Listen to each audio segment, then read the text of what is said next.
Oh, welcome back. I'm going to just start this off with a quick night update. Yeah, this is kind of what's going on in the tank at nighttime. Everything's asleep. If you can see, the candy cane's got its polyps, or its tentacles out, ready to snag things. The Duncan, where is it? Oh, some blue zoes are sleeping. The Duncan kind of goes into a stasis, usually closes up and takes a nap at night. But if you can see the polyp extension on the corals at nighttime, it's massive. There's the pink bird's nest. Oh, and there's the shrimp. Yes, I put it back in after the treatment. Let's get it so I don't get a blur there. There we go.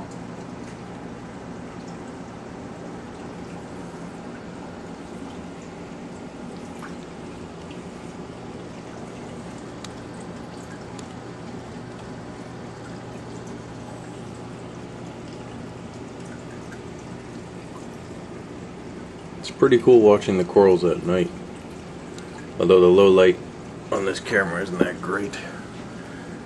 Let's see what we got down here.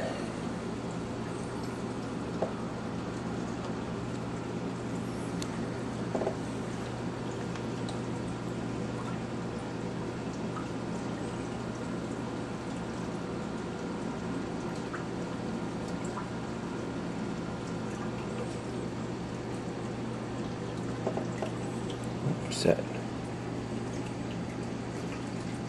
Oh, there's the Cardinal Fish out hunting for pods and everything. They're very active during the night.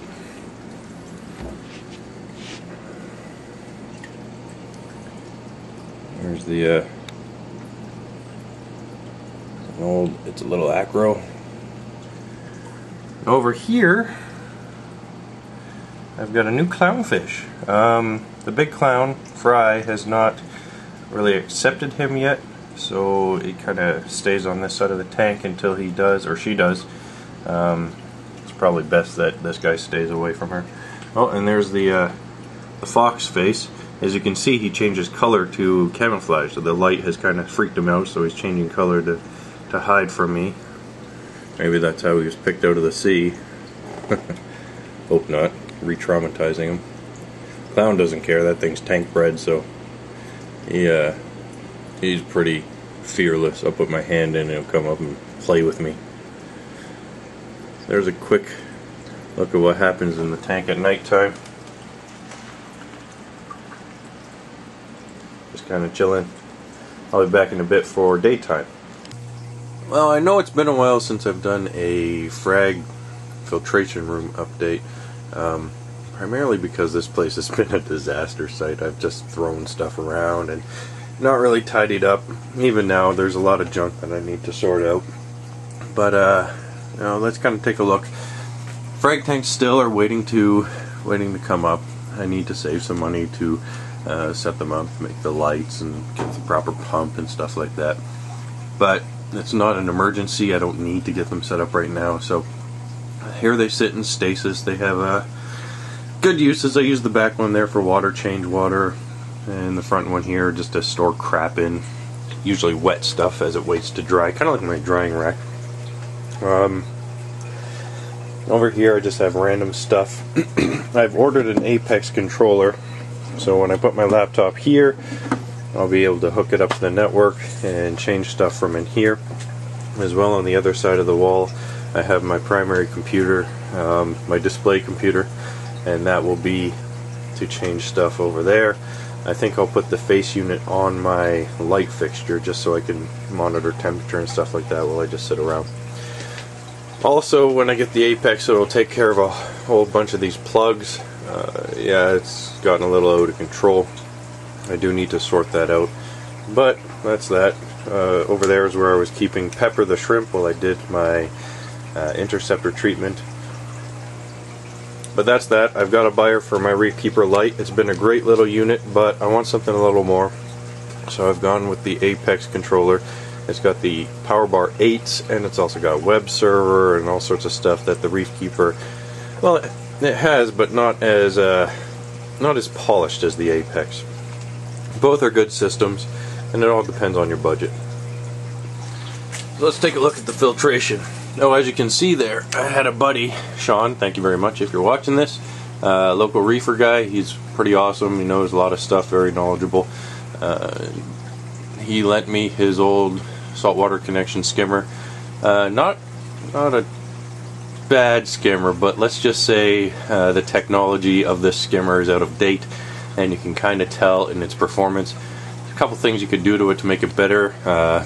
Make a bubble plate, maybe add some recirculating pumps in there just to give it some more air, something, because the bubble production it's very minimal. It did the job, but I wouldn't put it on anything over 150 gallons. So here I've got my Refugium, got some live rock in that basket. I've got the Cheeto algae growing there. It's doing well. I've got to sort out this system so I can have more room for the Cheeto, just because it needs to grow more. There's too much rock sitting there. I'll probably put the rock on the bottom and do it that way. Got my Detritus Trap. It works pretty well. I suck it out with the hose during water changes. There's a whole lot of feather dusters and sponges and all sorts of crazy stuff growing in there that eats detritus type stuff. Lots of starfish, copepods. Down here I've got a little basket with bio pellets, and then it comes over here into my skimmer area. Now Coral Life, fantastic. They sent me my part. It was here in a week. It would probably been here faster if it wasn't Christmas time shipping. But I must say, the skimming action on this thing compared to that saltwater connection, wow. Like the column of pure frothy bubbles that you get from this skimmer is just incredible. The new pinwheel that they sent me, the whole apparatus, it's just, I don't know, maybe the old one needed replacing regardless, but this thing is performing like a star. It was not performing not as well for a while there, but since this new piece came in and set up, I don't know if they changed the design, but you can see that perfect column of bubbles, no turbulence. It's just straight up fantastic. Love this skimmer. I might actually purchase another bubble blaster pump just in case I get pump problems again. I won't be out without a skimmer, or I might just purchase another cheap skimmer just in case something happens again. It's probably a good idea to have backups. Let's go over here. Something else new I got is the Vertex media reactor, and in that I have my bio pellets. Looks like they're leaning, so they're not tumbling in the front there. There we go. So nice gentle tumble to the pellets. The output is near the skimmer intake, so the water gets skimmed ASAP. I've got my BRS carbon reactor. I also have a phosphate one that I run every once in a while just to keep things in check. Got my Gen X pump. It's 1,400 gallons per hour. Great pump. Just cleaned it out.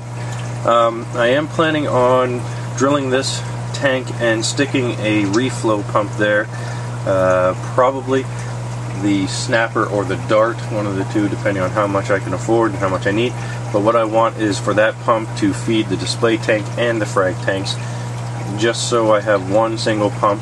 It'll also open up some room in this tank so I can put some more reactors or something if I want, make it easier to clean, and also make it easier to exchange the pump if I do have a problem with the pump. Say it breaks down, I'll just be able to disconnect it and stick on a new one. It's all about redundancy, right? If something fails, you got to be able to fix it. So that would come up and feed this tank as well as these two tanks, and it'll have the, the power and the quietness to do so. I've heard great things about those pumps. So that's my plans for the future. I do not know what I'm going to do with the lighting on these frag tanks. I was thinking one just T5 fluorescents for LPS, and then the other one I'll do some T5s and maybe some LEDs for SPS. just so it'll make it an easier transition, seamless transition from one light spectrum to the other from the display tank. But anyway, that's the frag sump room. Everything's moving along fine. No real problems here as of yet, you know, knock on wood. Alright, so here we are during the daytime, a few days after the Interceptor. As you can see, everything is doing a-okay. Corals are flip-flopping around, lots of polyp extension on everything. Yeah, once again, I don't have my blues on. Oh, and I have a new clown. They're still kind of sorting things out. The big one's a bit of a bitch, just like she was to my other clown. But I think they'll figure things out. What happened was, when I first got him, she would chase him into my overflow.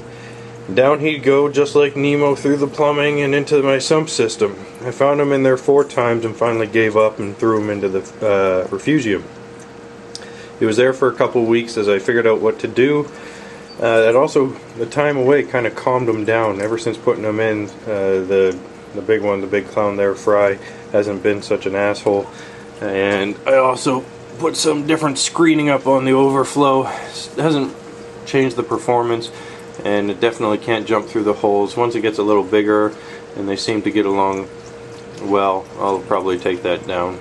But right now he can slip through those cracks really easy because he's teeny tiny. I love him. He's got a lot of personality. So yeah, tank in general has responded well. All corals are looking fantastic.